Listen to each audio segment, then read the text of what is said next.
آج سے ہزاروں سال قبل جزیرہ عرب کے جنوبی علاقوں میں یمن کے گرد و نواح میں ایک شہر آباد تھا جسے سبا کہتے تھے، اور وہاں آباد لوگوں کو قوم سبا کہہ کر پکارا جاتا تھا۔ یہاں کے لوگ نہایت ہی نعمتوں اور راحتوں میں تھے۔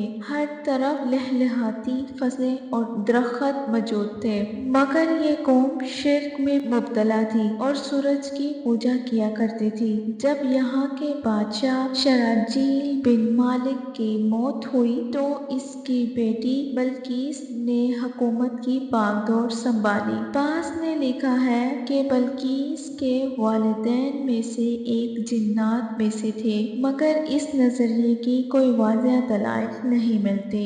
بلقیس ایک بہت ہی قابل عورت تھی۔ اس نے یمن پر 9 سال نہایت ہی خوبصورتی سے حکومت کی۔ دنیا کے بیشتر علاقوں میں جو تجارت ہوتی تھی وہ سبائیوں کے ہاتھ میں تھی۔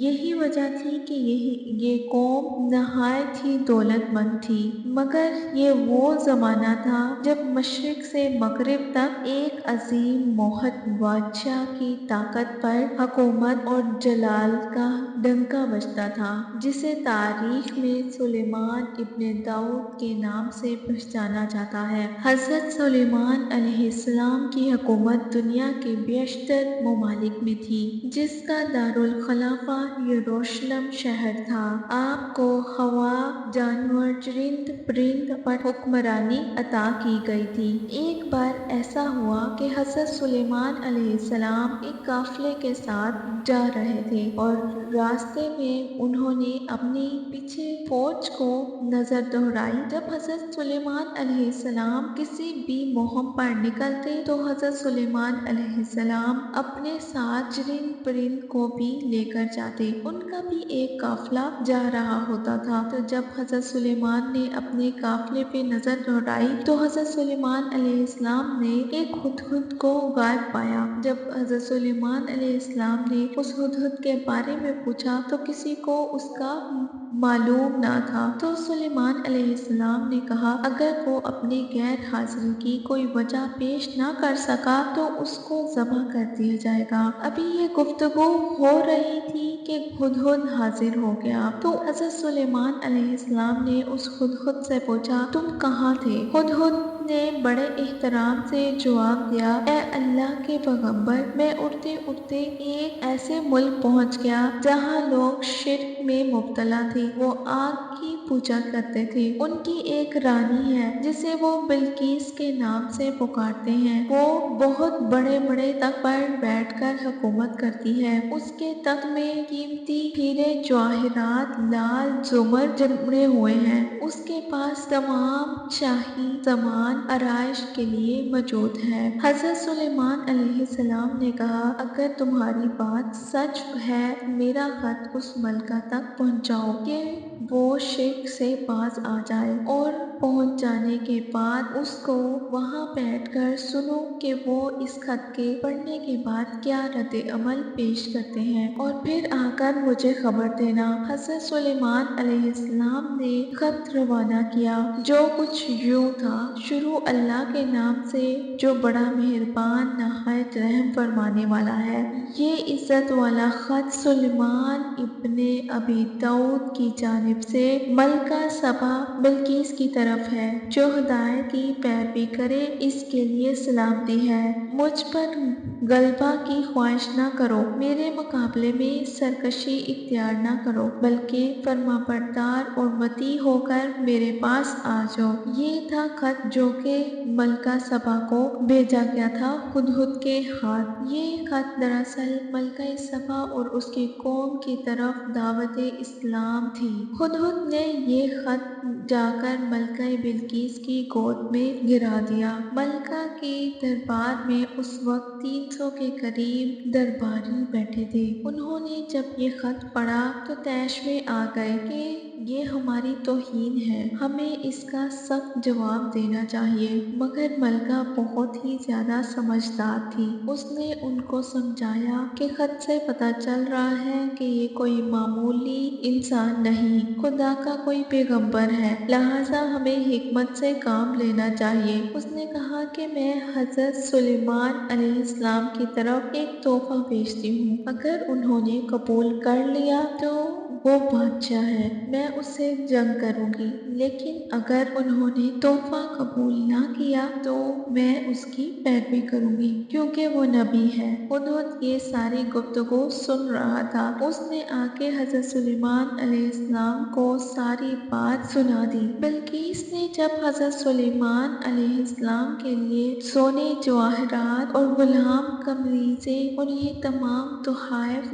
حضرت سلیمان کی طرف روانہ کیے، جب یہ تمام تحائف لے کر حضرت سلیمان علیہ السلام کے پاس گئے تو حضرت سلیمان علیہ السلام نے تمام تحائف لینے سے انکار کر دیا۔ حضرت سلیمان علیہ السلام نے ملکہ کے قاصدوں سے کہا، کیا تم مجھے مال سے خوش کرنا چاہتے ہو؟ لیکن جو مجھے اللہ نے دے رکھا ہے وہ تم سے کہیں زیادہ ہے۔ وہ قاصد شرمندہ ہو کر واپس اپنی ملکہ کے پاس چلے گئے۔ جاتے ہوئے حضرت سلیمان علیہ السلام نے ان کو پیغام بھیجا کہ اپنی ملکہ کے پاس جانا اور ہمارا پیغام دینا کہ ہم اب تمہارے پاس ایک زبردست لشکر لے کر آئیں گے۔ جب یہ خبر ملکہ بلقیس کو پہنچی تو وہ سمجھ گئی کہ واقعی یہ اللہ کے نبی ہیں، لہٰذا اس نے جنگ کے بجائے حضرت سلیمان علیہ السلام کے دربار میں پیش ہونا ضروری سمجھا اور اپنی اطاعت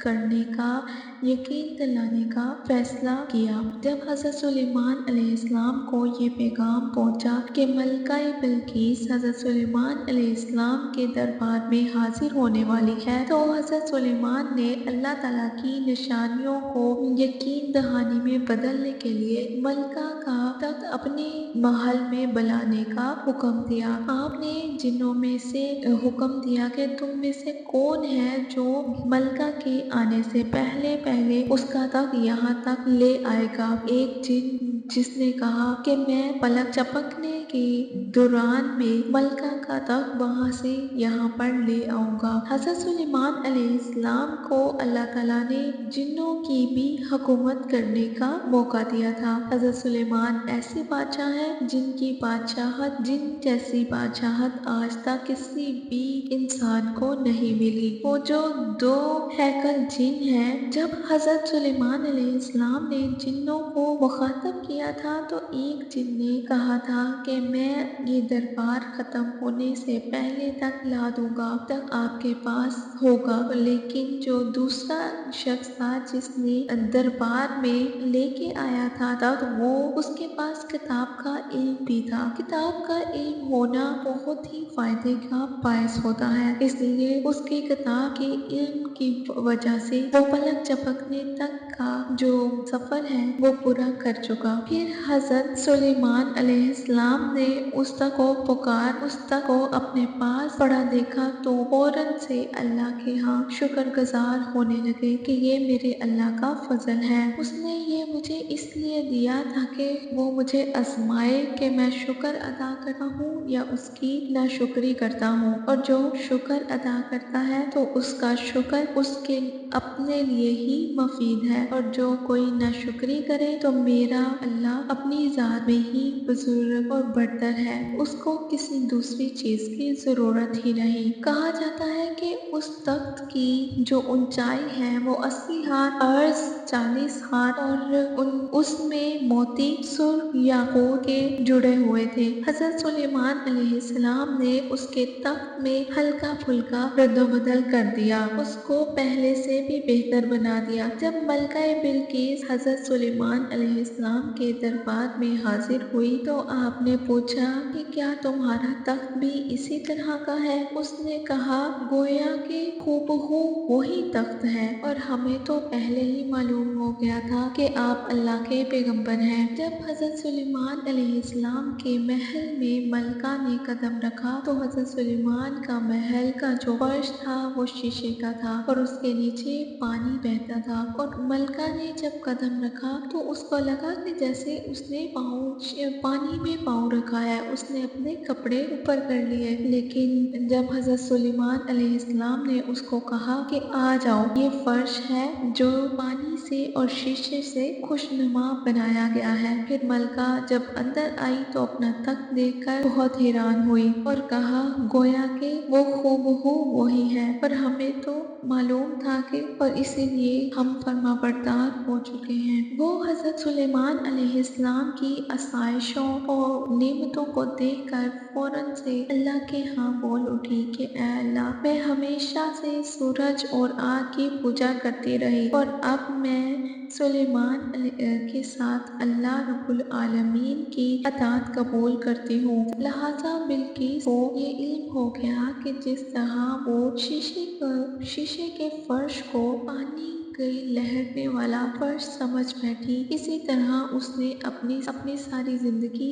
دھوکے میں ہی گزار دی کہ اللہ رب العزت کی اطاعت کیے بغیر اللہ تعالیٰ کی مخلوق کی اطاعت کرتی رہی، آگ اور سورج کی اطاعت میں مصروف رہی۔ اس کو اپنی غلطی پر نہایت ہی شرمندگی ہوئی۔ اس واقعے کے بعد بلقیس مسلمان ہو گئی، یہ بعض کے اقوال کے مطابق ہے، اور اس تمام واقعہ کے بعد بلقیس کو حضرت سلیمان علیہ السلام نے یمن میں بھیج دیا اور اس کے لیے مزید شان و شوکت کا انتظام بھی کیا، کیونکہ اسلام میں یہ واضح ہے کہ اگر تم اسلام کو مان لو گے تو تمہاری جو سلطنت ہے وہ تم سے چھینی نہیں جائے گی، تمہیں اس سے مزید بڑھ کر دیا جائے گا۔ تو پھر اللہ تعالیٰ کی اطاعت میں ہی بہتری ہے اور اس کی اطاعت اسی بات پہ ہے کہ سر جھکا دیا جائے۔